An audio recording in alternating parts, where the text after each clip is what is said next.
Hello everyone, my name is December and welcome to my attic.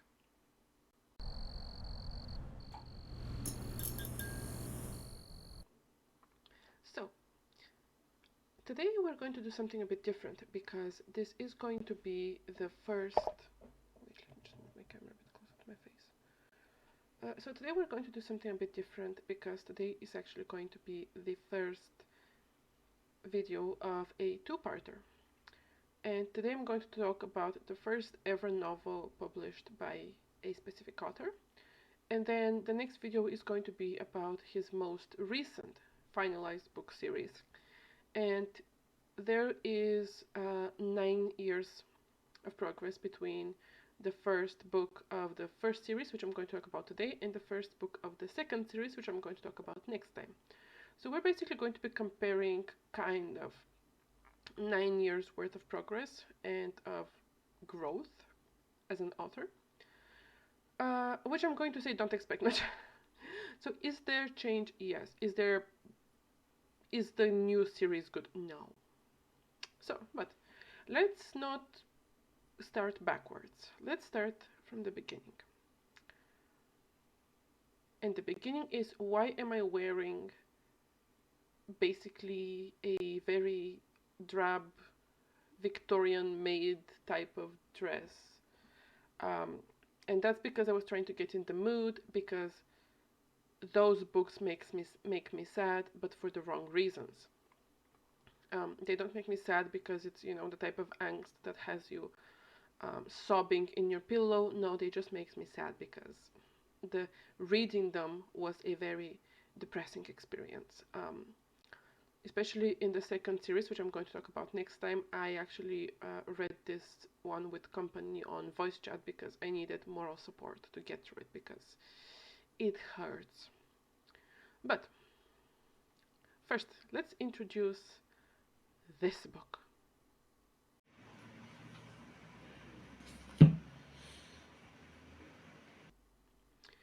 So as you can see, this is first of all a hardcover, which is one of the reasons I was so motivated to do a video on it, because I already paid for the freaking hardcover. I was going to at least make it worth my money. But this book is called Heaven, and it is written by a man named Radoslav Gizginjiev. Now, this is again his first book, and I saw 1.5 interviews of him. Before I finish the second video, I'm going to watch the full second interview. The reason I didn't is because it's 2 hours and it's actually painful to watch.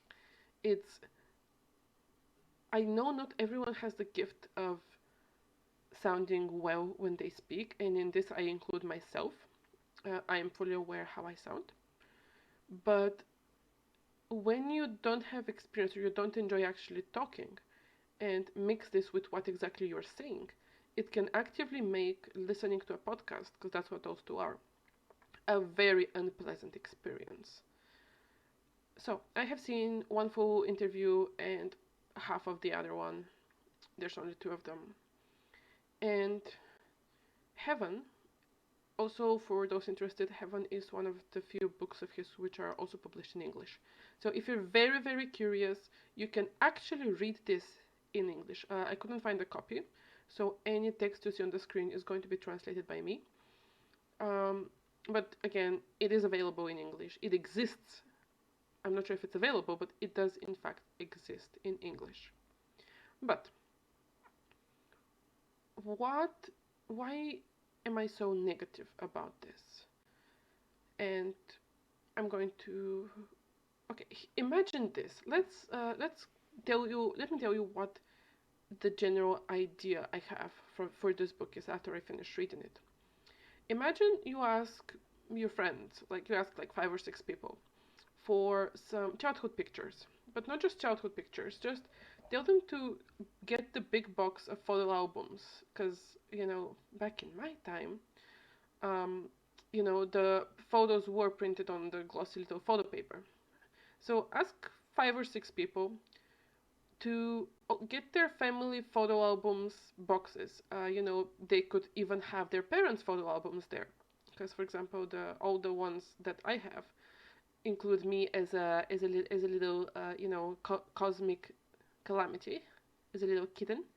But also some of them go all the way back to like my parents when they were very, very young, and weddings and stuff.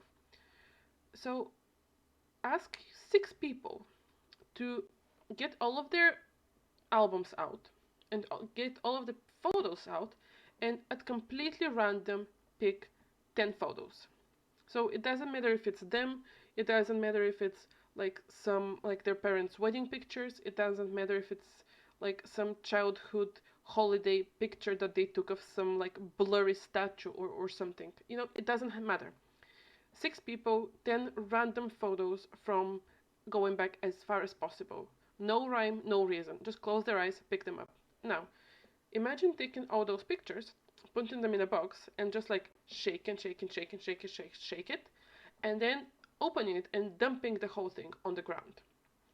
This, trying to look at those pictures, completely mixed up, of completely random people, which sometimes feel like have no connection to each other. This is what reading this book feels like. I'm not even joking. It is completely strange. I get slice of life is a thing. I like slice of life. Not everything has to be big, dramatic, epic, whatever you want to call it. But even slice of life has to lead to something if it's a novel. Because this isn't like anthology. This isn't one-page short stories that are grouped by some criteria. This is supposed to be a novel that shows both the butterfly effect, but also how everyone is connected to everyone, and every stranger you see might be the one that has some connection to you, or they might create some connection to you and change your entire life. That's the whole thing. And I know this because the author said it in an interview. But that's not what you get from reading the actual book, because the author didn't actually succeed in writing the butterfly effect or those interconnected type of thing. It just feels like completely random scenes thrown together. Also, there's a lot of like backstory and like someone remembering something that happened like 5 years ago, 10 years ago, and it's completely out of order.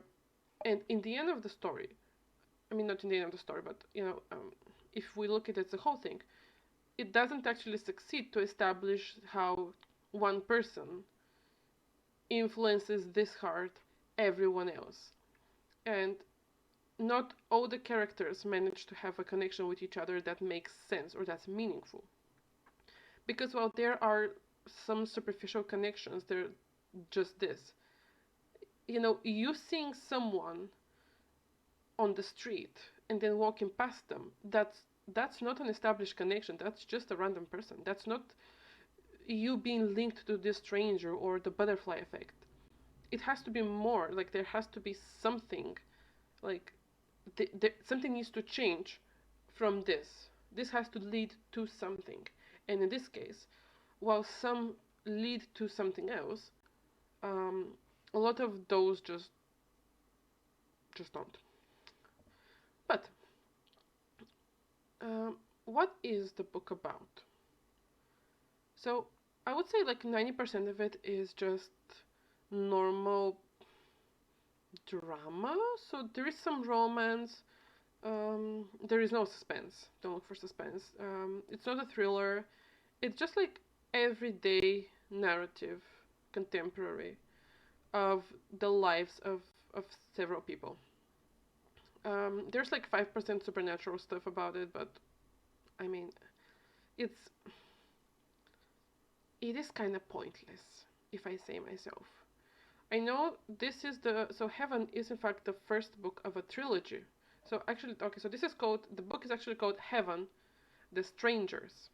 And the other 2 books are Heaven, the Doors, and Heaven, the Butterflies. I have not read those books because, while I do hate myself, I don't hate myself that much. And also, I don't hate my friends enough to make them read this with me, because I can't do it on my own. Like, I have read a lot of horrible paranormal romance and urban fantasy. Like, this hits bad in a different way. So, what is Heaven the Strangers, aside from a jumbled mess? Again, this is a first book. This is also self-published. The author himself has stated that he tried to go to a lot of publishers and they actually rejected his book. So he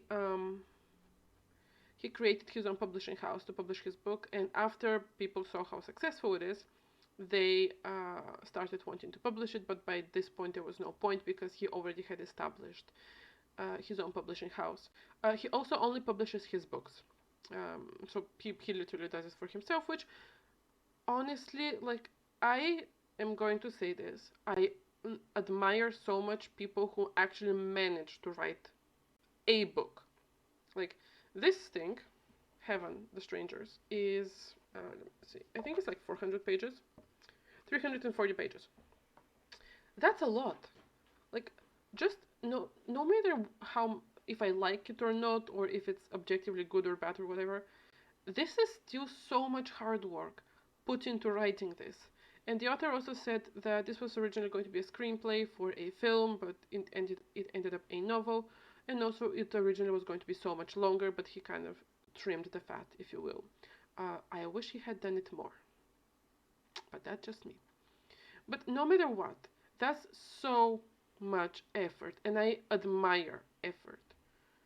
The results, debatable, but he did so much hard work, and I can only congratulate him for him. And also, self-publishing, like, for your self-published book to get this far, because this is a hardcover, and it is in fact in every major or even some of the smaller bookstores in this country.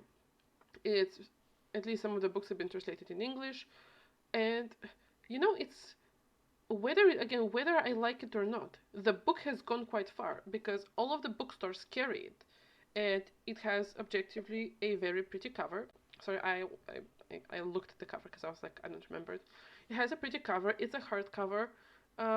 You can see a lot of work went to the design and marketing and just the do you call it production value when it's a book? Yeah. And in the production value, like, this man worked so hard on this, and I can only congratulate him for that, because to get this far you have to really, really want to do it, and you have to be willing to put so much work and so much money and so much of your time and, like, brain cells and nerves and all that jazz. So for the work that he put in and for the result, I would say good job. For the writing, not good job. I'm sorry. So, the book.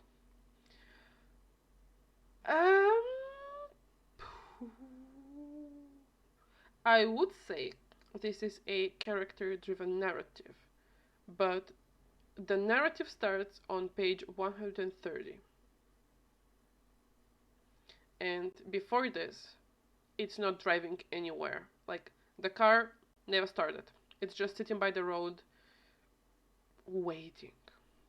It's ridiculous. And what do I say? Why do I say this? The closest thing to a plot this book has starts on page 130 and goes almost all the way to the end, being intercepted with random moments by other characters. Like, remember when I said the other photos are scattered amongst it, and it's actually horrendous.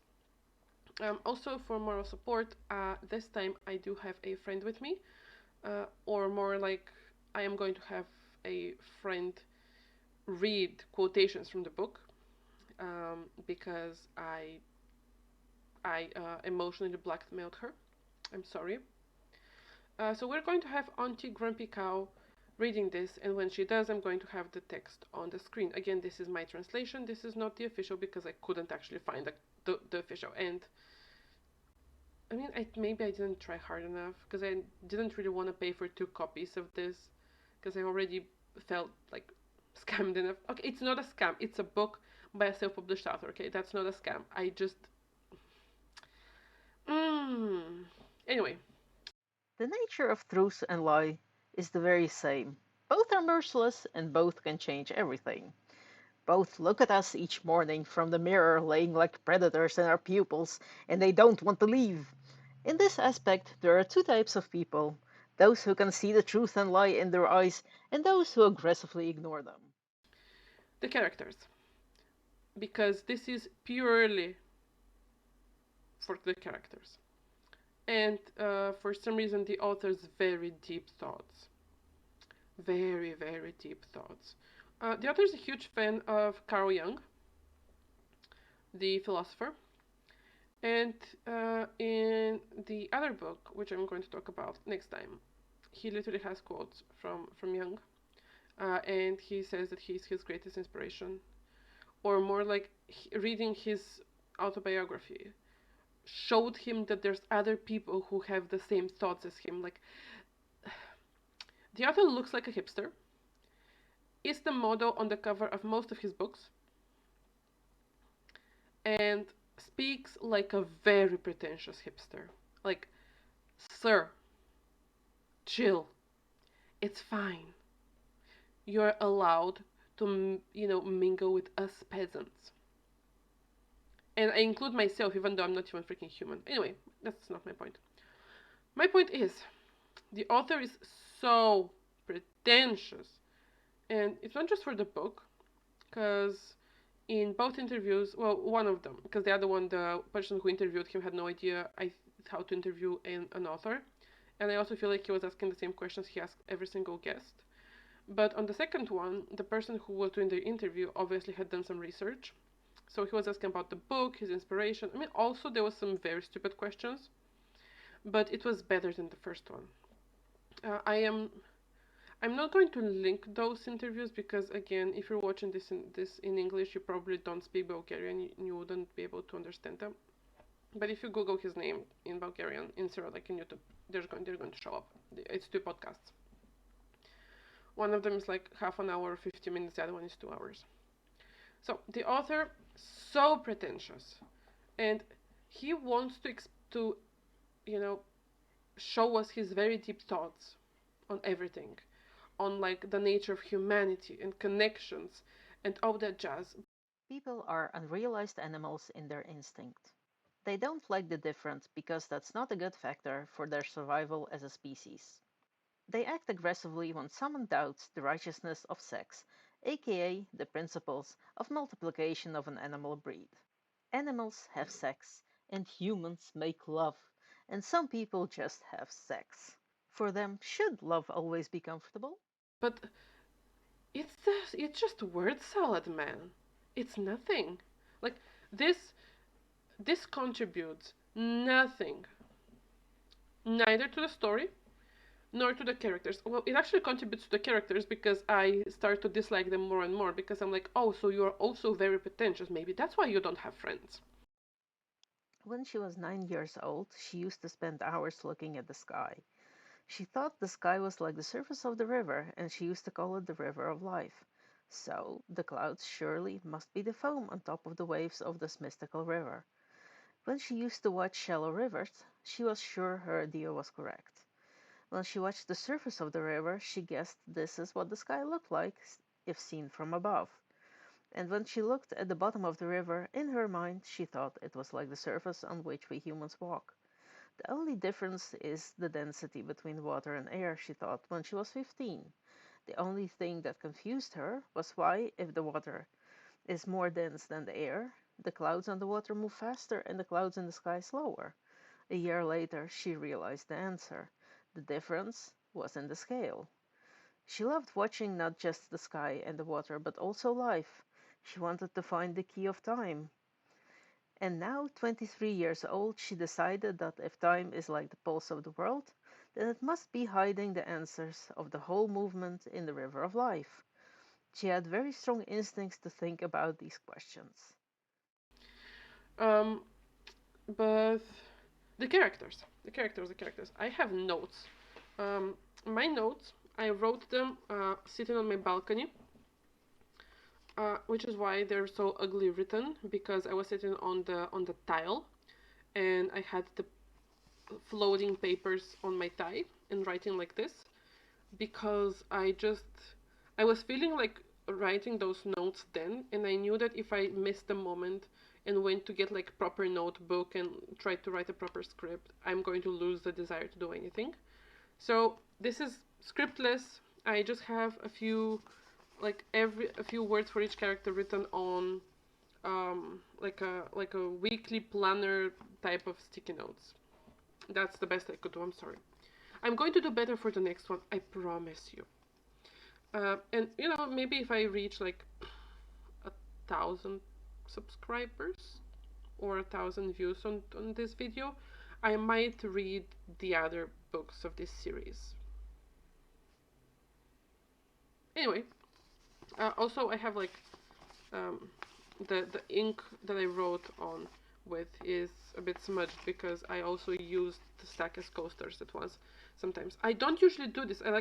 I keep my notebooks in pristine condition, even the ones that I write in. But for some reason, those are I was just like anyway. I'm going to introduce the characters first, and then I'm going to tell you the plot. There's air quotes here. Imagine I put air quotes. The plot. So, let's start with the simplest characters. Oh, wait. Okay. The characters that we open with are Christina and Konstantin. They're in love. They're actually so very in love that people think it's either fake or just very gross. And honestly, I agree with that. Now you might say, oh, so you freaking hate love and romance and stuff like this. No, no, no. I read romance like how people breathe. Okay? I have such an extensive romance novels collection, both contemporary, modern, the Victorian slash medieval, supernatural, paranormal romance. I think I even have a few science fiction ones. You name it, I have it. I freaking love romance stories. This one is so disgustingly fake that I think the author based it just on purely watching like rom-coms, but you know just the part where they're in the you know, the honeymoon um, period before, you know, the great conflict happens in part 3 of the film or whatever. It's unpleasant. Okay, Christina. So when they met, Christina was at a cafe studying for her exam or something in uni, and she was basically screaming at her notebooks, at her notes, because this is what a mature 20-year-old would do. I mean, even if it's immature, people don't do that. Christina is childish and childlike. Christina is so very clumsy, it's not even funny. Okay, you thought Bella Swan was clumsy? Scratch that. You thought most Mary Sues are clumsy? Scratch that. Christina is a menace. Like, she should do like a brain scan to see if there isn't something wrong with her. Christina was one of those charming women who carelessly broke plates and glasses, dropped pens, and got out of the chair dragging the tablecloth with them, or sat in the wrong chair, and yet Constantine thought this carelessness looked good on her. And he had a lot of fun, because like a child she always apologized and was so sorry about all the trouble she caused. And she acts like a little 5-year-old. I'm not even joking. It's not funny, it's not endearing, it's not cute. It makes me never want to be in the same room with her because I don't know, the sun might self-combust and we would all die or something. The book starts with her standing on the ledge of the roof of a very high business building, and she's considering jumping because the love of her life drowned.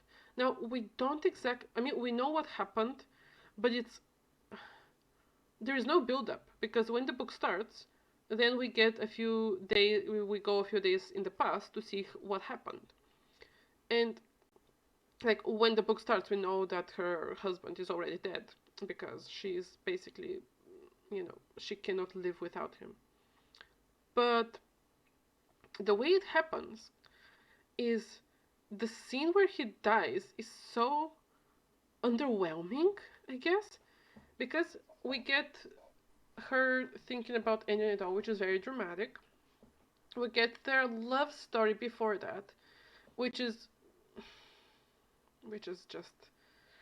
I have friends who are very like lovey-dovey with each other, and I try not to be the bitter single friend forever alone. Am I right? But and it usually doesn't bother me. But for some reason, this couple goes so hard that I just can't. Like, I cannot imagine anyone ever wanting to be in their company. Ever.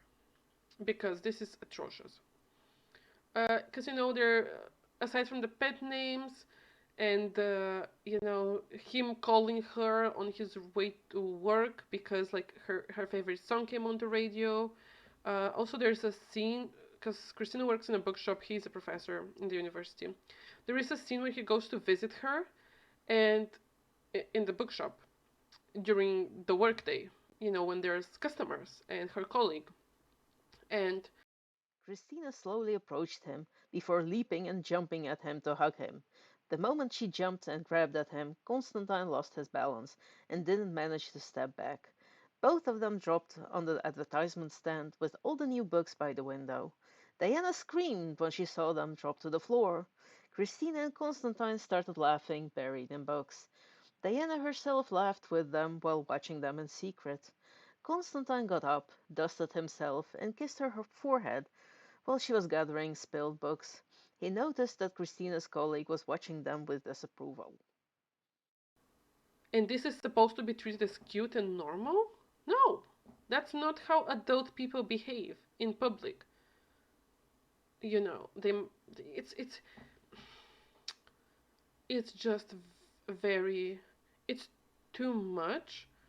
But and while the author's saying that um you know they're so in love that people think it's fake, like he obviously realizes to some extent that it might look too much, but I don't think he fully understands it because he claims that no guys, it's actually real. Like the normies just cannot comprehend what such love is because they are emotionally stunted normies, while Christina and Constantine have found their soulmates and freaking hate soulmates have found their soulmates, and they're living the way life is meant to be lived, and this is what true love is. And basically everyone who thinks it's fake is just like a jealous bastard or something because of their dull little gray lives. um, yeah, that's basically the vibe I get from the text. um, we do have some information about Christina's colleague, who is, how to say it.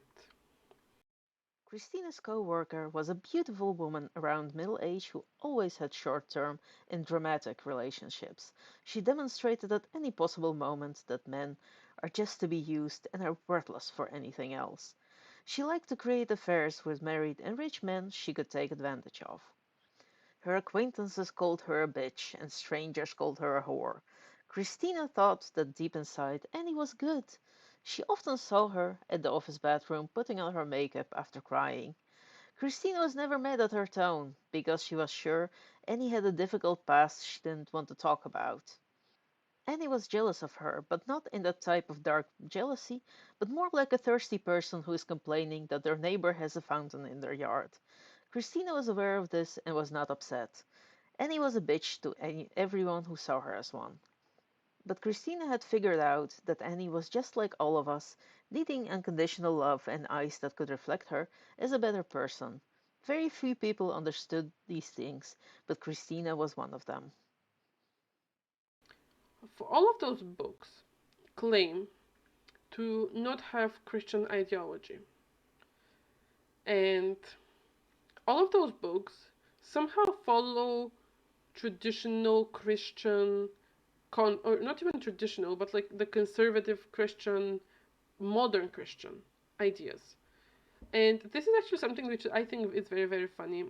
Obviously not here so much because you don't actually see it here, but in the other book, where it's very specific what the author considers a sin or bad or inappropriate, and it is sex.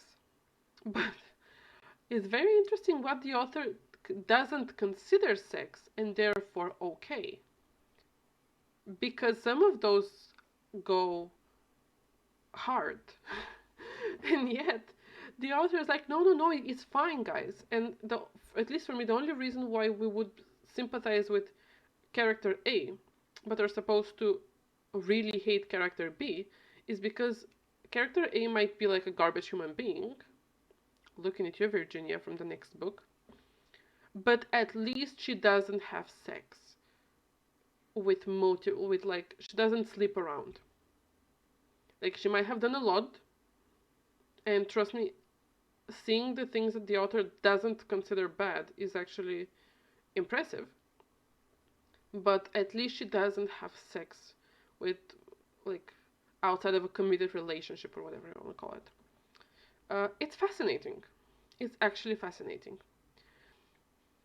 I would say this author writes satire with how out there all of his characters are and how one-dimensional they are. I'm like, this has to be a parody. This has to be a commentary on this. But I don't think it is.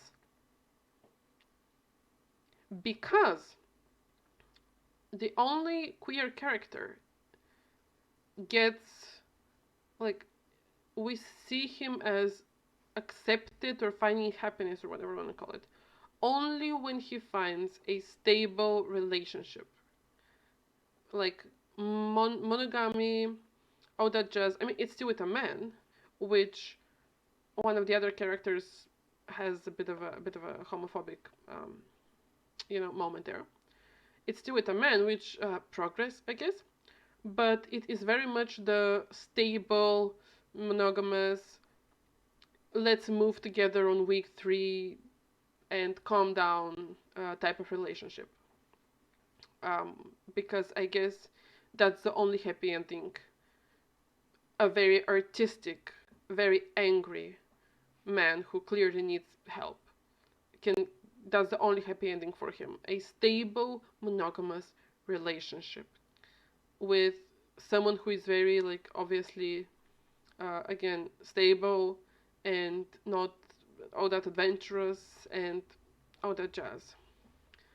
It does remind me a bit of, like, okay, it does remind me a bit of, like, the ending of Harry Potter, where, like, everyone had to have like a child and to be married, because that's the only happy ending J.K. Rowling could imagine for anyone. So in this case, it's like the only happy ending which can be imagined for the people who reach their happy ending, or whose ending is, their story is concluded. They had to be in a stable monogamous relationship where they basically tell each other they love each other and like they do. Anyway, Christina is also pregnant, but she learns it all the way in the end of the book, so that's not relevant to anything. Her and Constantine are just in love, and it's very disgusting, and I think the author plays it straight because he actually thinks it's very cute, and the normies live their, like, bitter gray lives just being envious of this. In this case, I would think I would fall into the bitter gray normie, as you can see by my very plain drab dress. Okay, I don't like really like the dress, but it's so, like, the color is so dead. And I would fall into the category of, like, everyone else, and I'm very glad, because I don't think I could stand someone this energetic and this much glued to me as Christina and Constantine are to each other. Like, there's codependence, and then there's, like, just stop. But Constantine just drowns in the sea. Also, I took off on a rant, but Constantine just, they go to the beach to have a romantic walk, and he goes in the evening to the sea, he just drowns. Like, there is no build-up for this. There is no, like, we know he's dead, because he's dead when the book starts. But there is no build-up. He just goes to some and suddenly he doesn't come back. It's weird. It's ridiculous. Like, it's not treated as some grand moment. I mean, it is treated later when they ask Christina to identify the body. But like when he dies, he's like he's gone. There's nothing. I just think it's funny. No Windows. I don't want to set up Windows 11. Get out of here. Honestly. Next one. Yay! Those were Christina and Konstantin. We have Theodora and Svetla. So there is actually a very interesting parallel, I guess, because we do get two pairs of characters who are basically the same characters, and one pair like this, oh, you know, it's a character. Two pairs, I'm like, is there something you want to tell us, sir? Like, I'm not kink shaming, but is there something you want to tell us? And why do I say this? What are those pairs? Those pairs are like young women in either like 20, between the age of like, I think one of them is 18, the other one's 22 or something like this, 23. And they're mothers. And the trope is that their only friends are their mothers. Like, they are so freaking close. They do everything together. They're best friends. They share everything. Basically, the mothers don't have any other friends. The daughters don't have any other friends. The daughters are very much not like the other girls. They're very special. You know, they don't do makeup. They're naturally very innocent, naive. One of them grew up in the Artist Society of Paris because her mother is a very famous artist who paints in Paris. And she has had exhibitions in like the most big and popular galleries and all that jazz. Her daughter is weirded out that a man who exhibits traditionally masculine traits can be bisexual or homosexual. Like, she's like, but how can you be gay? You're so masculine. This is an 18-year-old who grew up in the artistic parts of Paris, and she acts like she has never seen a queer person. Anyway, they both like don't like makeup because they're so beautiful without it, and they don't really get along with their peers because, you know, they're so much more mature than them. They're not mature, and you know, they have so many deep thoughts and all that jazz. But and like it's weird that there's two pairs of characters like this when there is no point. Like, one of the pairs is integrated in the plot. The other one is just there. Like, they literally don't do anything. They're just there. And I'm talking about them right now. So Theodora is, I think she's 23 or 22. She's in university doing her bachelor's. And her mother is Svetla. All we know about Svetla is she has cancer. And she dies in the book. And Theodora has a scar on her neck, and that's because her father was a very physically abusive man who was beating her mother, but he once raised a hand against the child, and that's when her mother like decided to leave him. But the scar on her throat is from then. She is not like the other girls. She prefers everything to be old school, and she's so pure and so innocent and so pure and so innocent. It's unpleasant. Like, they prefer old movies, old like radio, and they basically live this almost pastel life, you know, in their apartment, and it's so like wholesome and quaint, and it's like, she obviously has some complexes linked to her scar because like basically every day she puts on makeup and nail polish and then removes them and then leaves for university, which, by the way, this is going to ruin your nails. Don't do that. And she obviously has some complexes linked to her scar, but also she is just not, hear me out. I didn't have many friends in school. mostly because I am quite asocial, and I had a lot of anxiety, and I'm also very shy. So I didn't know how to interact with people back then. So I can see how if you're not interested in the normal like things that people your age are watching or talking about, it can feel alienating. Okay, I know because that's happened to me. Um, I found my first friends, like real lifelong friends. Uh, I kept one of them from high school, and then I found them when I was on Facebook with like some anime groups and some writing groups and all that jazz. So I found them through my interests, but I know how it feels to be in this huge environment, especially in uni, with no people to share with your interests, and it can be very lonely. Okay, I get it. I know it because it happened to me. However, Theodora, like, she doesn't even try to make friends, but she also complains she doesn't have friends because I know people who didn't try to make friends in like school and stuff, but they also just didn't try to fit in and they were happy to just be who they are instead of, trying to fit in with the others or looking for friends. And I respect this. I'm just a different type of person. And I also know people like me who actually tried but just still didn't click because you just have to click with your people. Um, Theodora is neither. Like, she wants to not do anything, but well, she doesn't even like. She is very lonely because she is not like the other girls, but she doesn't even try to make effort to figure out who the other girls are. And this is actually back to a very famous, well, not famous, but a very interesting understanding because we all know they're not like other girls and the memes and all that jazz. But at the end of the day, like all of those other girls, the traditional feminine ones that people like to make fun of. Those are still people with their own interests.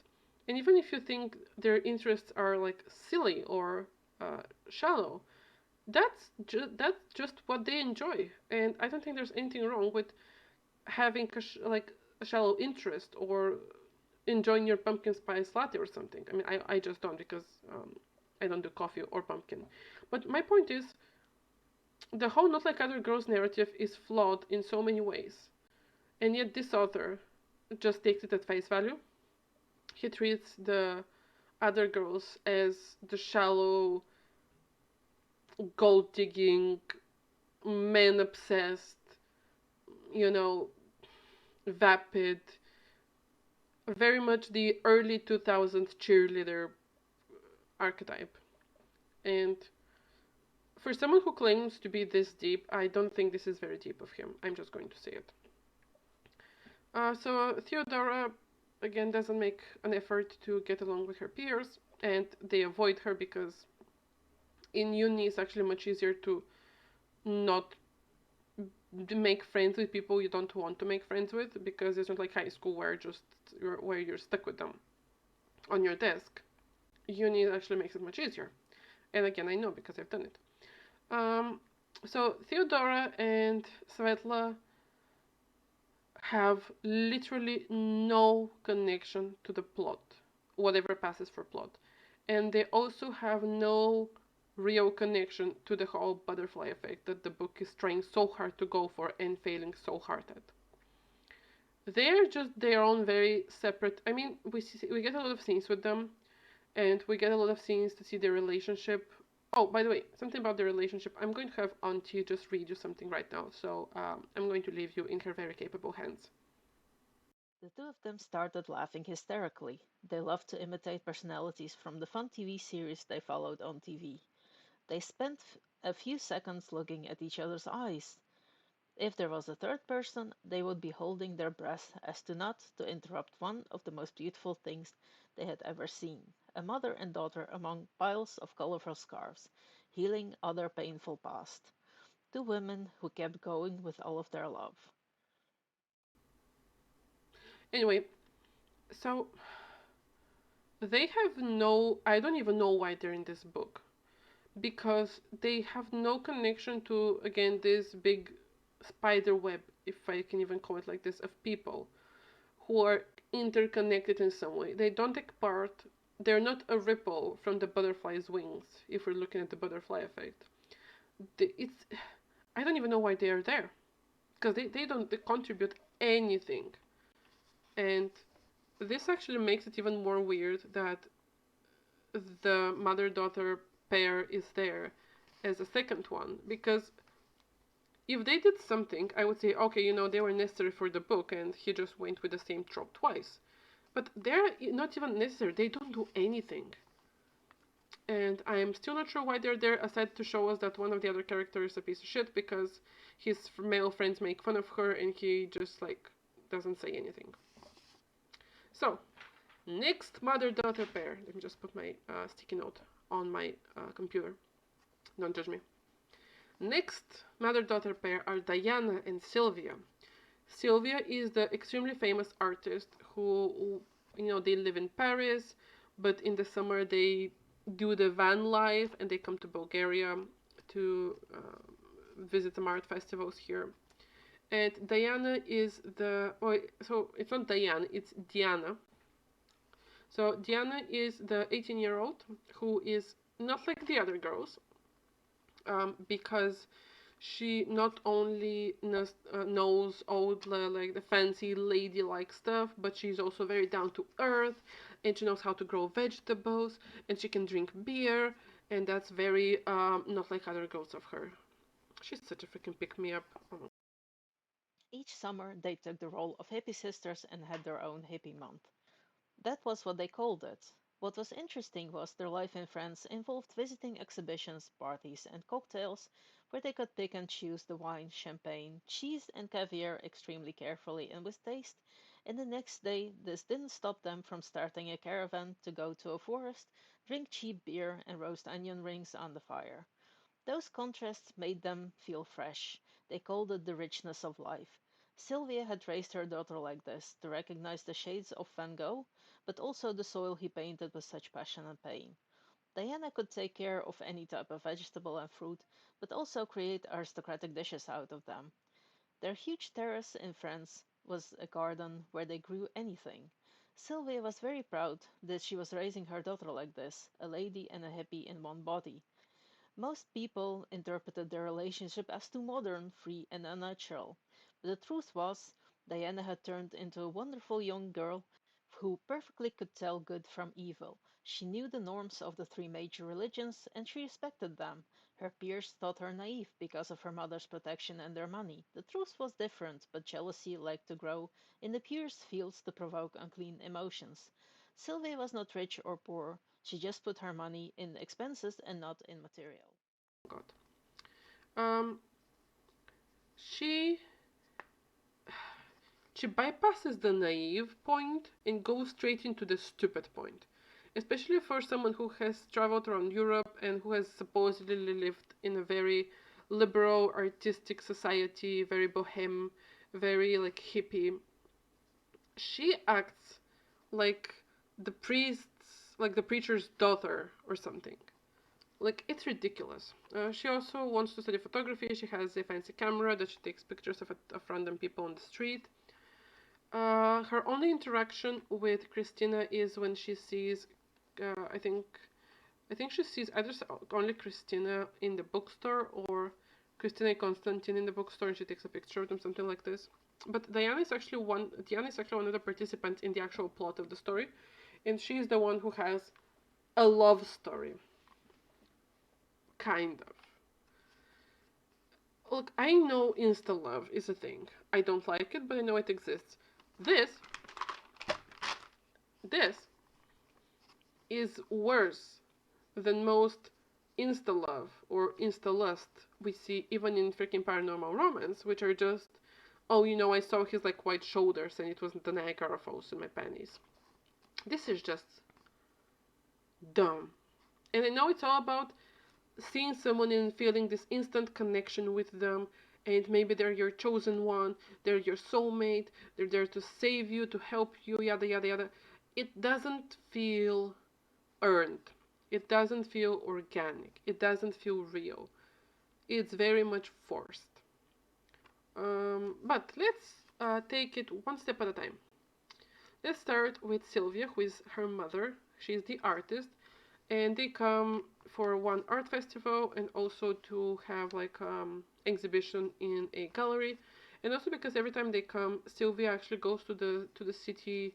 They stay in the city where Sylvia's ex-husband lived when they were together, and she kind of looks for him, hopes she would meet him. Diana thinks her father is dead because that's what Sylvia told her. Because Diana was, oh, she wasn't even that young when they left her father, but I think she kind of just like repressed the memories because it was so traumatic. And then her mother just told her he's dead, and she just accepted that he's dead. He's not dead, by the way. So, and when they come up every year, Sylvia is looking for him because I guess she wants to make amends or something, which I think she is wrong to try to make amends because she didn't do anything wrong. That man is a garbage. I mean, I'm not sure if he's a garbage human being, but he's a very much of a garbage father, and I don't think he should have been allowed to take care of a child. And when he did, I'm going to tell you what happens. Sylvia got very angry. She took her daughter and left to live with her sister in Paris, and the rest is history. And then told Diana that her father is dead. Her father is a garbage father, more than once. And Diana getting pissed off at her mother when she learned that her father is actually alive.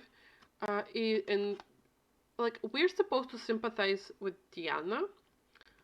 And even after we as the reader, we see what happened to make Sylvia leave. We're still supposed to be on the side of Diana when she's screaming at her mother how she could have, basically stopped her from having a father figure. Well, girl, because that's the father figure that makes you, like, get the type of daddy issues that ruin your relationship 50 years in the future. Also, Sylvia thinks her daughter is very mature for her age, which I'm not sure where she got that from, because her daughter is a freaking child. Her daughter is 18, and we've all been stupid at 18. I wasn't that much because, again, I didn't really have friends. But, I was close to doing stupid stuff a few times back then. But her daughter acts like a literal child. She's not mature. She doesn't even get close to mature. She's not even, like, the maturity level of an 18-year-old, which isn't much. She's acting like a child. So, Diana is also the one who asks the queer man how can he be queer when he's so masculine, which again you would think that someone who grew up in the artistic side of Paris would have seen a gay man before. I'm just saying. But it could be just me.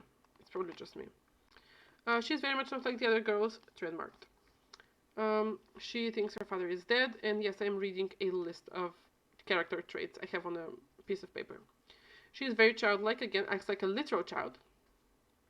She very much wants a father, and she's feeling the lack of paternal attention and love very hard, but we never see her, like, she says, basically she says she wants a father, but we never see any daddy issues show up.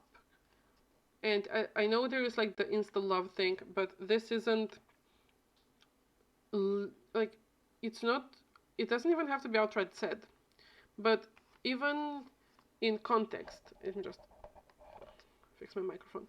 Even in context, it has no connection to her being raised without a father, mostly because we see that this romance is not something that she is trying to use to substitute for anything.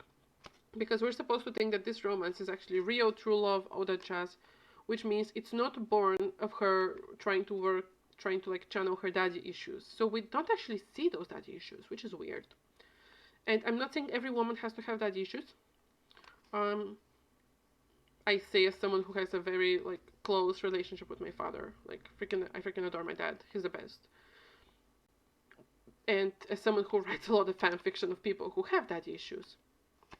But she says she has them, and then it's just like, well, whatever. because she says in text that her not having father, she has been feeling this her entire life, and she has been missing this type of presence, but she doesn't exhibit any traits of that. So, I don't know. She meets a guy, exchanges 2 sentences of banter, and then goes, I could have fallen in love with him. That's a direct quote, by the way. And then she's absolutely heartbroken when she doesn't see him on the next morning where they agreed to meet. Okay, hear me out. The art festival where the plot happens, it's in the mountain, and like if I had seen this visually, I would say this is an orgy. I was reading it and I was thinking this is an orgy in the making. And there's also some very like public sex. So I'm like, okay, so it is an orgy. Got it. Um, she meets this guy who is shirtless and is playing like a drum, and they exchange like 2 sentences, and like she thinks basically that she's in love, and then they kind of like have a chat for like I think an hour or so, and he tells her that he's going to meet her on the next morning, and he doesn't. Spoiler because he's in the hospital, but we're going to get to that point. And she's so heartbroken, which again makes sense with how extremely childish she is. But her mother keeps insisting she is mature for her age. She's not. She is a child. And I'm not sure how more to explain this, but she has a very limited, very restricted worldview. She doesn't behave like someone who has been traveling her entire life or someone who has been to different countries, Europe, etc. She acts like a repressed child who grew up in the countryside here in Bulgaria. And like she never actually left a small village, and now she's in the big city, and everything is new and shiny, and oh my god, look, a gay person. So that's Diana, and she has again extremely close relationship with her mother. Also about those relationships, I sent some of the excerpts to one of my friends, not Aunty Grumpy Cow, a different one. And she was like, oh, I didn't, why do you complain about that this book is so, not even old-fashioned, but like, conservative? I'm like, what? And my friend went, well, it has lesbians in it. That's progressive. And I'm like, what do you mean lesbian? Where did you see lesbians? There's no lesbians. And she goes, well, the bit that you sent me. And I'm like, they're a mother and daughter. What's wrong with you? Oh my god. So yeah, if I send like the text without any context, people think they're lesbians. Anyway, moving on. Who else do we have? Okay, we have 2 more characters before we get to the main characters of the plot.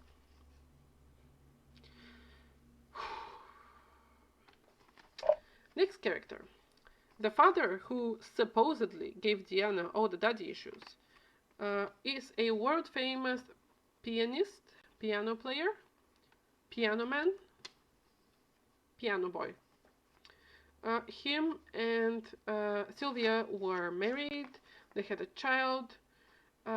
He's a horrible father, by the way. And why do I say this? Basically, he tends, when he plays, to kind of forget that stuff around him exists. Which would be great if, like, there was some accident when Diana was like very young. Like, she wasn't even a teenager. She was like, I think she was like 8 or 10, something like that. And she was temporarily in a wheelchair. And one day, her father left her outside in the garden to like enjoy the nice weather, and went inside and started playing the piano. And he got so lost in his mind. There was like a freaking thunderstorm outside, and because they were in a house with steps, Diana couldn't hide from the rain because she was in a wheelchair. And she basically stood outside for quite a long time because he forgot he has a child. He didn't notice the storm. He was so engaged into his playing music. And that was it wasn't the first time something like this has happened, but it was the most severe, and that was when Sylvia decided to leave him, and that's also why she left him. Um, and we see this, and then we see Diana going off on her mother about how she could have raised her without a father, and we're supposed to think that Sylvia was wrong, and I don't think she was wrong. I think this is a perfectly normal. I mean, I don't think she should have told Diana that he's dead, but her leaving him and cutting contact, like this man almost killed their child out of negligence. Like I don't think that's a good man to raise a kid with. So I think she went too far by saying he's dead, but and also now she wants to reconcile with him. But I don't think Diana is right for going off on her mother like this.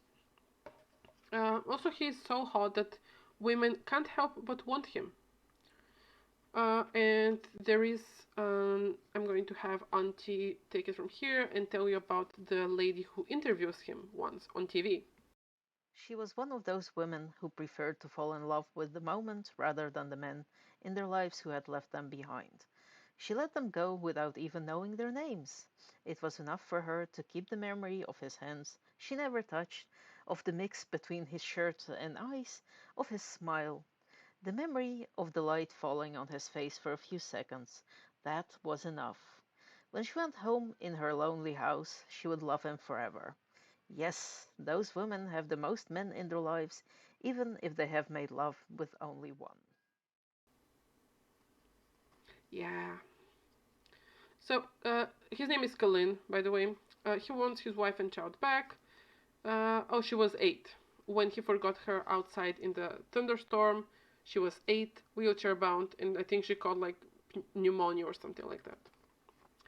The other character, the only character linked to the supernatural, and who the author says he's not a self-insert, and that's because he was actually asked this on one of the interviews. But considering that there is like a little bit of an introduction of the book written by someone else, and he more or less equates Radoslav Gizginjiev with Kaloyan. Like he equates the writer character with the actual writer of the book. And also because Kaloyan is actively writing the book which we're reading right now, like it is mentioned that he wrote this book, which I'm reviewing right now, in universe, I would say he's very much a self-insert. How do I know? He is too hot and mysterious for life. He has those cold grey eyes, which I'm going to put a picture. Wait, let me see. I'm going to put a picture of the author. Not the author. I'm going to put a picture of one of the other book covers on the screen right now. So just. Yeah, so that's him. That's the person who actually wrote those books. And I'm not saying the self-insert looks like him, but the self-insert kind of looks like him. He is so hot that all the women want him. Again, we don't condone homosexuality here, so whatever. Or like, we pretend we do, but we don't. He is the self-insert. He's so sexy. Everyone wants him. But he's so much above normal human society because he's so much not like the other boys. And no, he's very misunderstood. And he left his small home city near the Greek border to move to the big city because of the intellectualism. Oh wait, no, that's the author. Shit. Anyway, Kalyan is again very hot, very mysterious, very like cool and tall, dark, and handsome with his cold gray eyes and all that jazz. He's like a prophet, a seer. He, first of all, he sees people's souls. Like, also there's something about the light motif which I'm going to mention a bit later. So he sees people's souls kind of like hover around them. But he also can see in their dreams or in their minds sometimes, which is why when he writes the book, which we're reading right now, he's actually writing about people who in universe are real people, but he kind of sees into their lives and he writes them as characters. Because there's also a scene where an interviewer pressures him, the character, at a book signing event to give a quote of his new unreleased book, and because he has nothing, he basically plucks a memory from Christina's head and starts reciting it more or less. And right in using words that he would use when he writes a book, but still he very much is watching a scene unfold in not 32. Can you stop? He is watching a scene from her memories and he's describing it in his own voice because he doesn't have anything else prepared.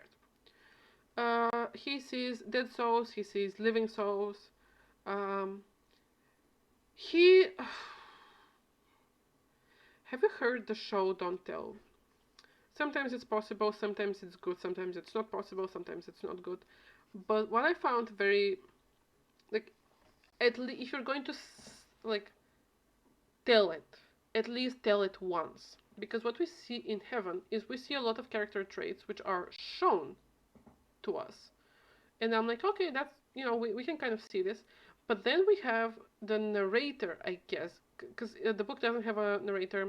It's not like Kaloyan is narrating the whole book. He's not. He's just narrating his own scenes.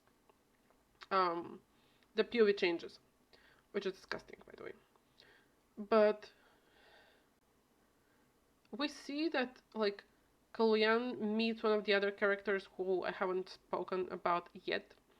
And when that character displays traits which we have seen already, and we kind of know due to his actions that he is a horrible person, the author spells it out for us that he is a selfish and insecure man. Yes, we know. We saw him be a selfish and insecure man. Why are you spelling it out for us?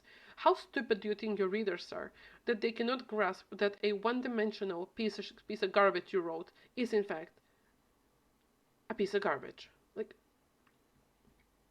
and the thing is, this book was much longer. I don't know what was in here, because if you remove all the unnecessary stuff, this book is going to be like half the length, maybe even less. Okay, like, it's insanely padded with nothing. And Kaloyan is just, I don't know, like, he's just there. I mean, I'm pretty sure he dies in the end. It's a bit unclear. He channels Constantine's soul so Christina can say goodbye, and then he dies, and then he moves to the other world, him and Constantine, while Christina gets his gift, like he passes it to her, so now she sees people's souls. But he dies in the end. And I think there's also something about a cult he set up, which is in some of the other books, but I am not reading those. So, I'm going to move this piece of paper. And now we come to the closest thing to main characters the plot has. Not the book, the plot. Because they're the only ones who have some sort of linear development, I guess. Like, they're the closest things to story characters this book has. And they are a pair of twins. And this happens around their 21st birthday. They're Alexander and Victor. So, basically very, like, strong manly names. Both of them have aggressive daddy issues.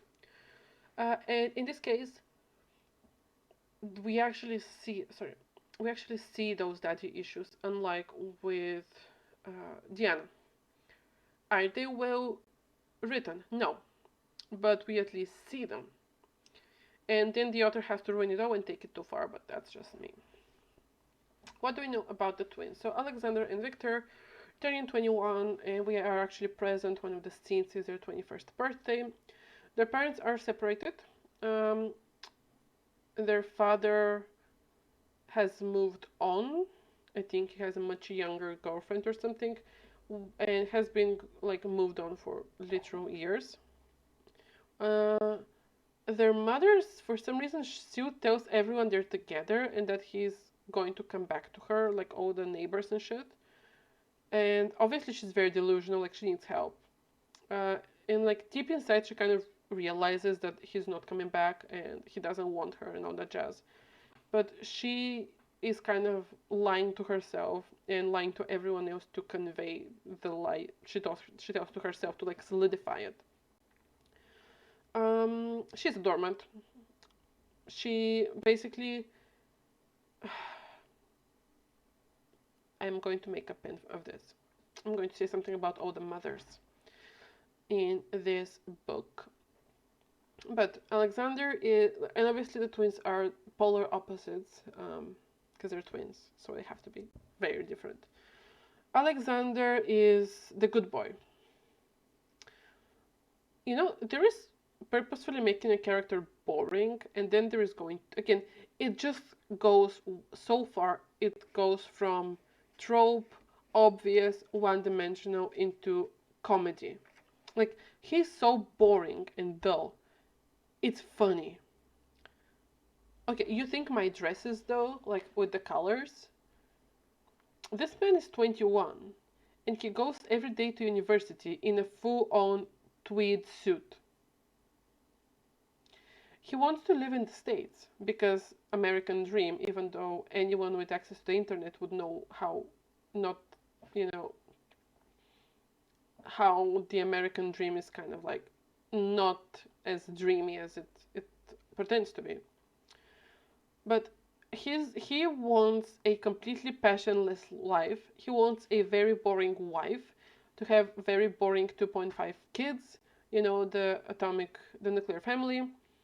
And he wants a very boring house, and he wants a very boring like accounting job, and he just wants a very boring life.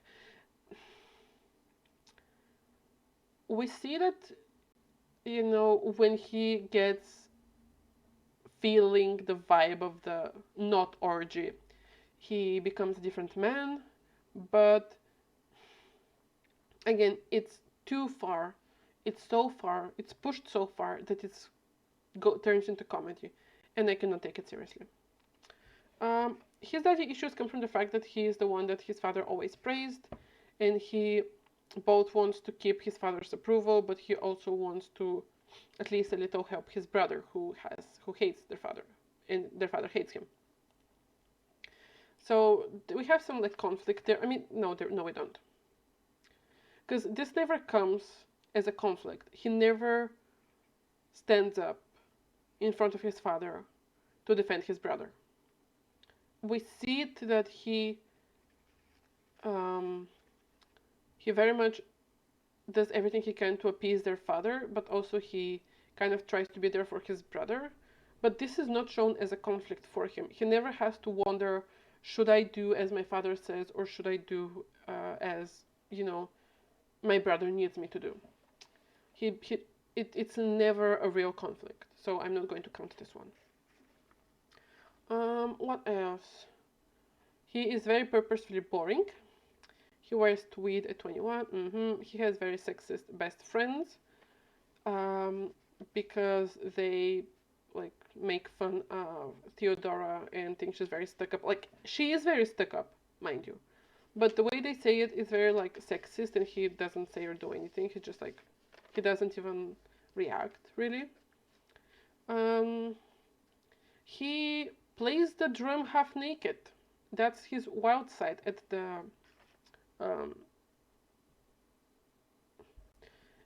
art fest, which is not an orgy. But even though there's like people are half naked or naked, there's like body paint, and there's like pagan music, and then there's like fires everywhere, and he's half naked, covered in sweat, playing a drum. But like this is obviously very much the opposite of what he was presenting as an image. But I don't know, it doesn't feel learned, you know. It doesn't feel like he's always had this wild side in him, and now he's letting it out. It's just like he kind of goes with the flow wherever he is, and we know that's not him, because in the previous scenes we see him like he has a very much like lifelong plans for his life. It's just, he is basically what the plot needs him to be, or what the narrative needs him to be. There's no plot. He fell in love with Diana. Basically, he plays the drum, they sit next to each other, and he's already in love with her without even saying a word. They talk for a while, he promises her he'll be there, he'll meet her in the morning, and then he gets bashed on the head with a glass bottle, and he has to go to the ER. He's fine, by the way. Like, they basically let him go the same day. even though they like break a heavy beer bottle in his head because they mistake him for his brother. Um, he confesses he's in love on day 2. Literally, yes, we see that. We see him have some type of kind of internal conflict when he says that Diana is going to be going to Paris with her mother and he cannot leave his studies. But he is literally told, okay, bro, but like you said that you're in love, so you should go to her. And he goes, wait, oh god, I'm sorry. He goes, wait, I am in love and I should go to her. And then he goes to her. That's it. That's how much it takes him to change his mind. Someone telling him, well, have you thought about doing this other thing? He goes, wait, I can do this other thing. I'm going to do this other thing. Like, it's dumb. He's 21. He's not 4. And I know 21 can be dumb. I've been 21. He tells Diana they can't be together because she lives in Paris, and he runs after her on the next morning, literally. Victor is bisexual.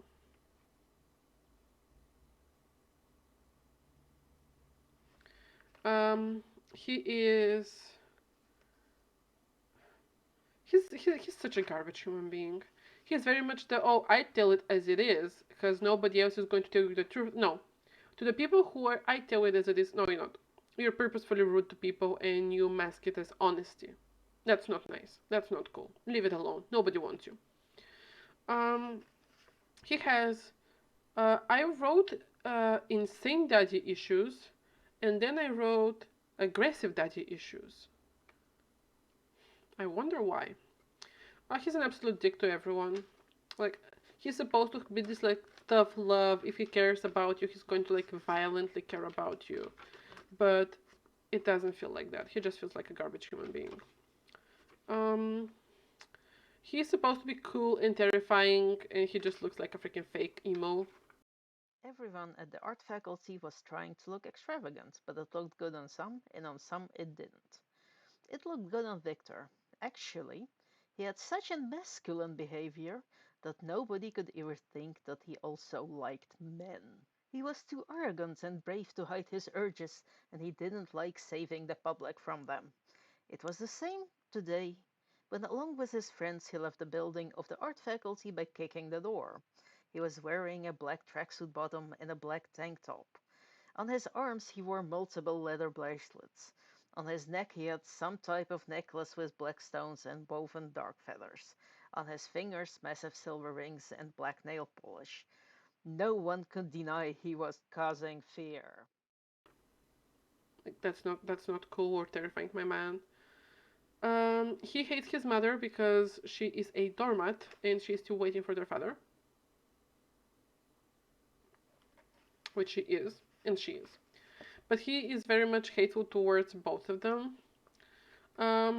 His first queer experience is for him trying to get back at his father when he's a teenager, when he kisses his father's. No, so the first time he has sex with a man, it's one of his father's colleagues. Again, to get back at his father.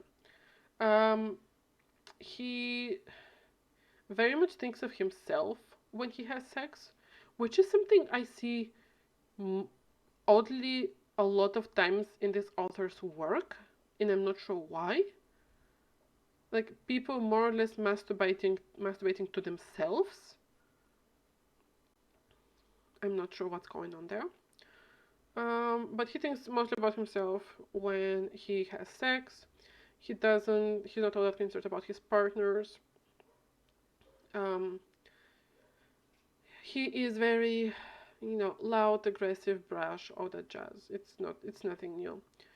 When they're in the hospital with his brother getting like his like head put back together, um, when they bashed him on the head with a beer bottle because they thought he was Victor.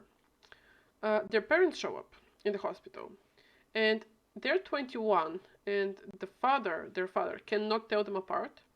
And when they go into the yard, they see that one of their sons got his head, like I don't even think he like cuts like he gets his skull like cracked. I think it just bleeds a lot because it's a head wound. But he hears that one of his sons got smacked in the head and is in the hospital, and he sees Victor, who is outside waiting for his brother, who is inside getting the stitches, and he says, "Oh, like Victor fucked up again or something like this," because he cannot tell his adult sons apart. Also on the birthday, which Victor ruins, um, by both bringing some random guy to pretend to be, well, the guy thinks it's his boyfriend. He's his boyfriend. He's not. But Victor wants to get back at his father, so he brings some random guy who the author describes extremely disgustingly, to basically pretend that he has a boyfriend and to be like, he's trying to trigger his homophobic father by pretending to be intimate on the table while they're eating with this guy who thinks he's his boyfriend. And then he ruins the cake and like he leaves. Victor, that's it. And then Alexander runs after him. That's what happens on the birthday. Basically, Victor, with the maturity of a 21-year-old, decides to upset his homophobic father and mother on their birthday by making sure he looks exactly like Alexander, so their father couldn't tell them apart, and to bring a male lover to anger his father without actually thinking how said male lover would feel. Like, there is no thought spared about how this random guy who thinks he's in a serious relationship would feel being like absolutely, humiliated by his family. And he just leaves him there in the end, because he basically leaves the apartment. So their father goes to the hospital in the morning. He basically mentions how he's not surprised that Victor got his head cracked open. And Victor's like, well, you still can't tell us apart, father. And then Victor, the only queer main character, kisses his father on the mouth and bites his lip. Now, I have heard about a lot about daddy issues. I have written a lot of daddy issues where it shows as needing approval or anger or, living your life in a way that would either make your father proud in theory or that would upset them a lot in theory, and trying to just get some attention from them to yourself. Again, not me. My father is the best, but I don't think. I have a weird feeling, and I don't want to accuse the author of anything, but if this was not a queer person, but someone else having daddy issues, I don't think they would kiss their father on the mouth and bite his lip. Because the only character who is so out there with their behavior is the only queer character. And we also see this in the other book too, where the potentially queer character, because I don't think, I'm like halfway through the second book of the duology, and I don't think he still knows if he's gay or not, so that's there. The queer character is the one who has a lot of like non-committed sex and all that jazz, and he's the artistic, he's the rude one, he's the loud one, he's the aggressive one. Everyone else is very very polite and very classy and composed and cheerful and cute and innocent, while the only degenerate is the one bisexual guy. I'm not saying there's connection. I'm just saying it's the reality of the book. So those are all the main characters, and I do have just a few observations about the characters as themselves. All mothers, so we have three mothers here. We have Katya, which is the twins' mother.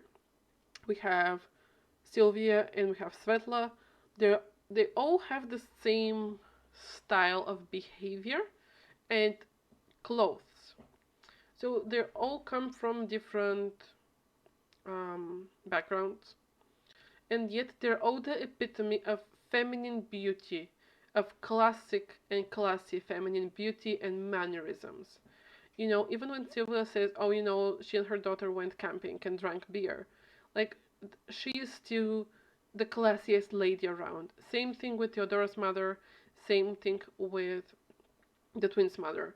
Like, they have like gowns and makeup and pretty jewelry, and they're very like, polite and dignified. Which is, again, it's weird that there's so many characters, because if you're going to be repeating tropes, just don't have the character. If they're going to be a direct copy of another one, why have two? Just have one. Um,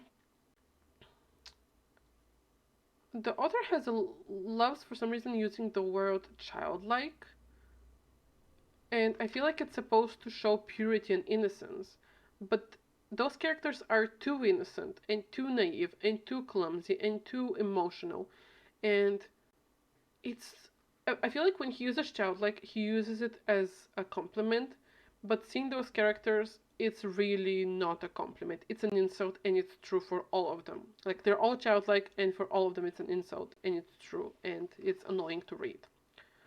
Um, yeah, pretty sure the festival is just an orgy, because there's like public sex happening, and there's naked people. I would consider it an orgy. I'm sorry. Um, there's something about the leitmotif, and I'm going to put. So there's a lot of between chapters. Also, the chapter formation of this book is horrible. I'm going to actually put a picture of the open book on the screen right now, because you would see that usually if you end one chapter, you're going to start the next chapter on either the next page, or sometimes even leave a full page empty between them, just so it looks cleaner and neater. This author starts the new chapter on the next line on the same page, which I think looks horrible. Also, the the the motif for the souls, which Kalyan keeps seeing, and that keep appearing again and again and again and again, and even the third book is called Heaven, the Butterflies. It's a butterfly, and in the book, there's a lot of images of the same very simplified butterfly, and you can see it right here. Now, this is a butterfly. That's not a moth. That's a butterfly. But the self-insert has his pen name set as, let me try to read. I'm going to mangle this Latin so hard. It's not even going to be funny. So the self-insert Kalyan's pen name is Hemiceratoides hieroglyphica. Now, this is actually a real breed of a moth. Wait, let me see. What was that? I'm just going to like Google it and put it on the screen right now. Hemiceratoides hieroglyphica. So this moth is from Madagascar, and it lives there. And the specific thing about this moth is the way it feeds is that it lands on sleeping birds at night, and it drinks their tears. Which, is it very metal? Yes. And I'm guessing this is why the author picked it to name his main character that. The thing is, when it is in, you know, sitting there like on a leaf or something, it looks like a moth. It doesn't look like a butterfly, because they kind of like fold their wings back, so it doesn't look like a butterfly.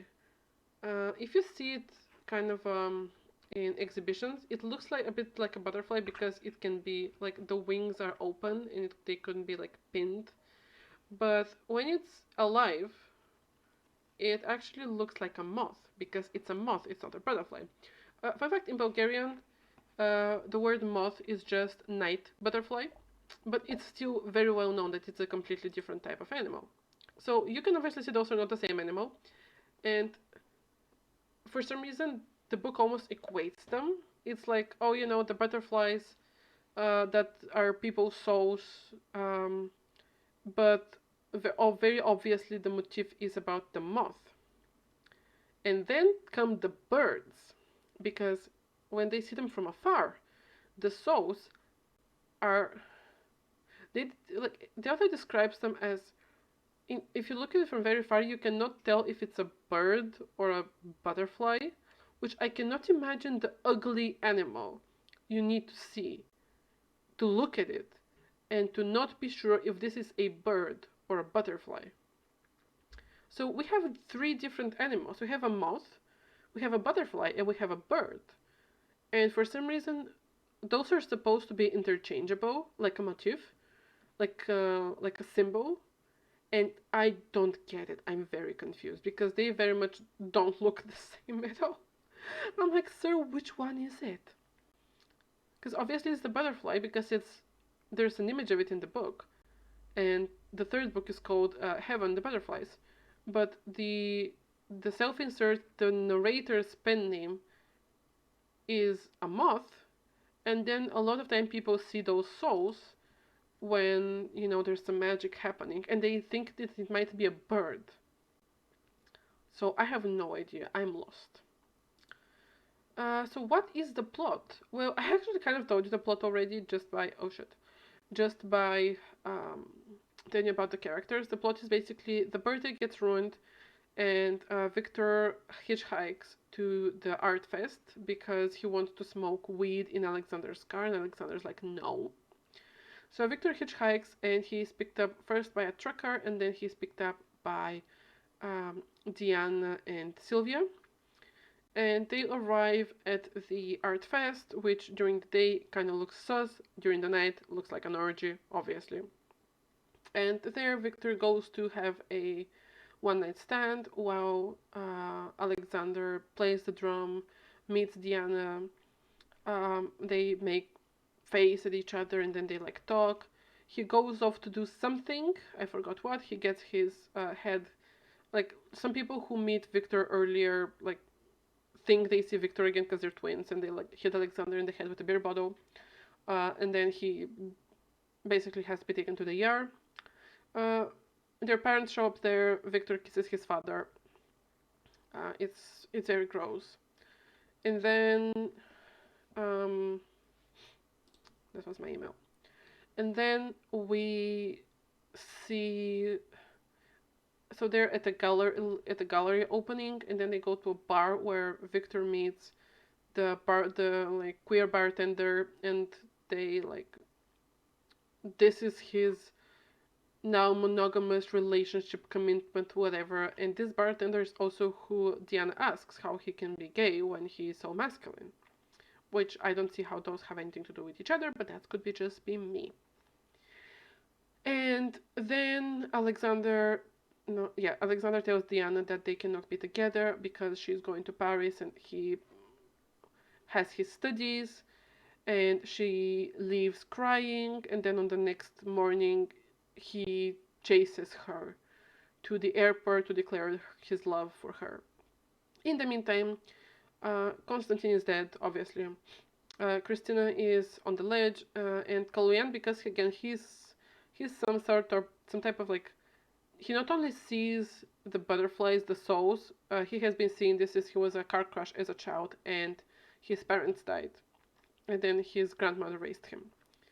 But he not only sees this, but he also again sees into the memories in the minds of other people. So he sees that what Christina is going to do.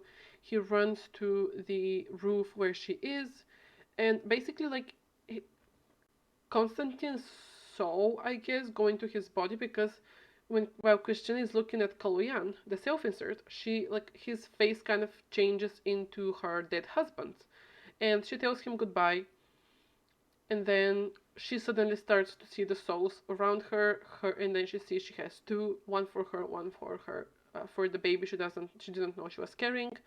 And then we see that Constantine moves on, but also Kaloyan moves on, because we actually we see his body like laying on the ground at his apartment, and he obviously, I guess he fulfilled his purpose on this planet, and then he passed his gift to Christina, and then he's moving on to the next world. Whew. So, that's the plot. You might wonder, what has Theodora and Svetla have to do with anything? Nothing. they see Constantine, like Theodora meets Constantine once, but she just like speaks to him once in university because he's a professor there and she's a student. They collect the books of Kaloyan and they listen to an interview with some random guy who kind of tried to explain how the book works. It doesn't work at all. Um, Kalin, again, he is the catalyst for Sylvia and Diana, and he's also the reason they're there. So I kind of can see how Kalin can be connected to the twins because he is the reason Diana and Sylvia were in Bulgaria, and then they got to meet the twins, and then from there he you can say that him leaving his daughter in the rain all those years ago actually was the butterfly that led to even to Victor meeting the love of his life, the bartender. You know, you can kind of connect the events. But then you have Christina and Constantine, who contribute nothing to the whole system. You have Theodora and Svetla, who contribute nothing. And you have Kaloyan, who is just. I mean, he also contributes nothing. He's just there. Um, I don't know what he's doing there, aside from the author wanting a very hot, mysterious, attractive self-insert. The rhythm of the vibration of the lower jaw with the turn of the eyeballs up to the right multiplied by the frequency of looks right in the eyes equals the illusory worldview of the chemical in the skull. The frequency was proportional to the confidence of the individual, which was supported by the electricity which goes through the gray matter. That was the theory of delusion, the seconds of pauses between words and sentences. He adds it to the patience of the observer and then squares their individuality. He puts in brackets the parasitic emotions and scratches over the whole sheet of paper because he knew there was no point in writing so much. That was the theory of the realized intellect. Smiles, lies, weaknesses, vices. That was what he could see in the park, and that was what he could feel. So that's the story. This is Heaven, the Strangers. Um, I do have the second book of this is a trilogy. The other series is just two books and it's completed already. I have both of them.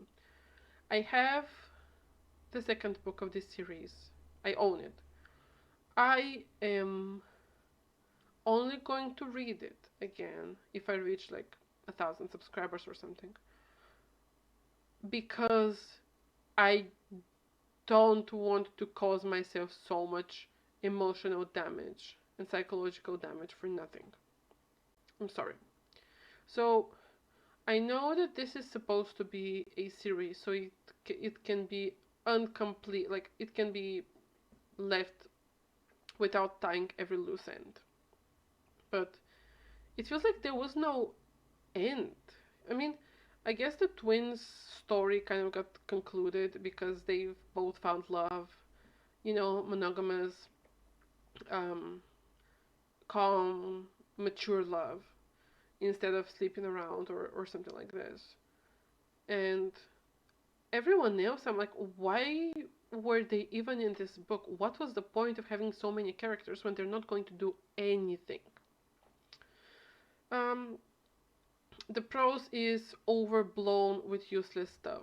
Again, there's so many words that don't mean anything. The author wanted to show his philosophical thoughts, which okay, I get it, but it's it doesn't contribute to the story. It doesn't contribute to the characters except for making them even more unbearable. And overall, it just weights down the book while making it worse and making it really, really difficult to read. Can you stop Note 32? By making it very, very difficult to read because you have pages upon pages of words that don't mean anything.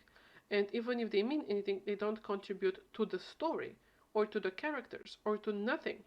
This is just the author spilling all of his thoughts on a page. This is the author's stream of consciousness, which for some reason he thought to include plot in. This is not a character study.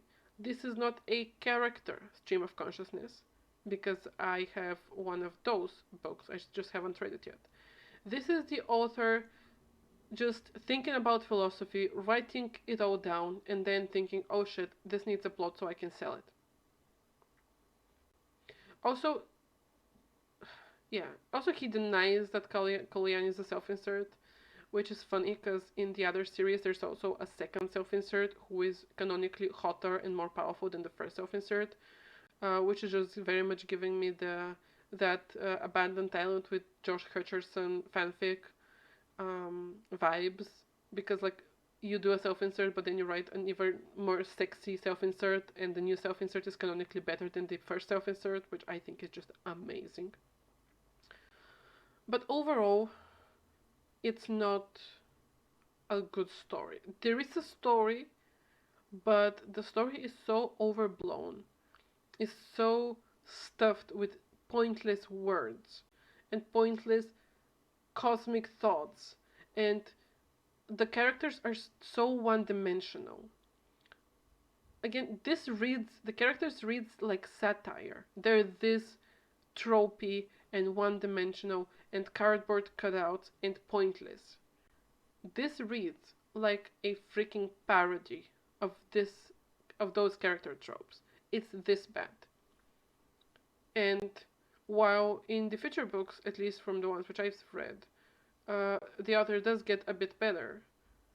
His first book, I can definitely see why this wasn't picked up by traditional publishers. And again, I very much respect all the hard work he put into it. I do. But this is not a nice read, in my opinion. Again, this is just my opinion. I did not enjoy reading this. I did not enjoy rereading it for my notes and, translating the text for you. And I am not enjoying, from purely as someone who enjoys reading the other ones. I am enjoying them because I want to see how far he's going to go, because like this man has like it's the wildest stuff happens, but it has zero consequences after this, and I think that's funny.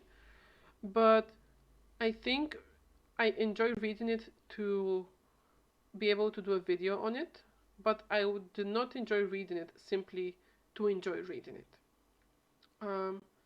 And yeah, it's not an enjoyable read. I would like to recommend, if you're curious, to just maybe get one of them.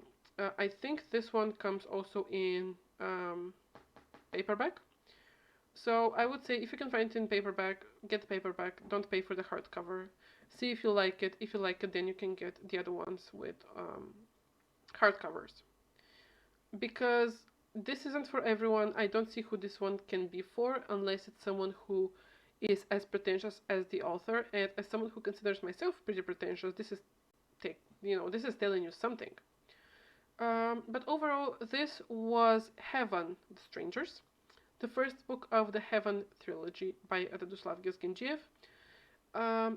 The next video I make is going to be on his most recent series, and we're going to compare the both. We're going to talk a bit more about the interview, which I hope I finish by then, and obviously we're going to have a jolly great time. Thank you very much for your time. Have a good night, and I'll see you later. There are legends about the city where when you go there for the first time, within a few days you will fall in love. This city was in Bulgaria. It was big enough for there to be little corners where you might never visit, even if you've lived there for 10 years. There are cafes where you would never go in and shops you would always walk by. But the city was also small enough that you could feel that you know it well, even if you've lived there for a few months. There was a huge theater that stood in the middle of the main walk street. Near it, Christina was putting together the books. In the city, there was also a neighborhood where only rich and successful people lived, with big houses and perfect yards. This is where Katya was now putting together the wilted flowers next to the photo of herself with her man before the twins were born. There was also a huge park that carried the coolness of the thick shadows of the linders. There, on a bench, Theodora was crying because she was afraid that the cancer would win over her mother. In the city, there was also a university. This is where Constantine was heading while thinking that he wanted to have a child with Christina. In one of the rooms of this university was Alexander, who was not listening to the professor, but was deep in thoughts that he was now 21 years old and it was time to make a serious decision about his life and put some distance between himself and his brother. The city also had small and comfortable hotels. In one of them stayed Diana and Sylvia, while commenting that this year's art festival they were going to visit was moved closer to the sea. In the city there were also neighborhoods in the center which were not that rich, but they were full of comfortable homes. In one of them Svetla was combing her favorite wig, and some citizens of the city were now outside of it. In an open restaurant at the sea beach was Kralin, who had just made an arrangement that next week he would play there. None of these stories knew the others in such a not-so-big city, and none of them had even thought that they had anything to do with the destiny of the others. Neither you nor me. Now this is which is common between you and them, is that all of you, in this moment, do not even think how closely connected we are. Because life is endlessly interesting because we never know the name of our salvation, right?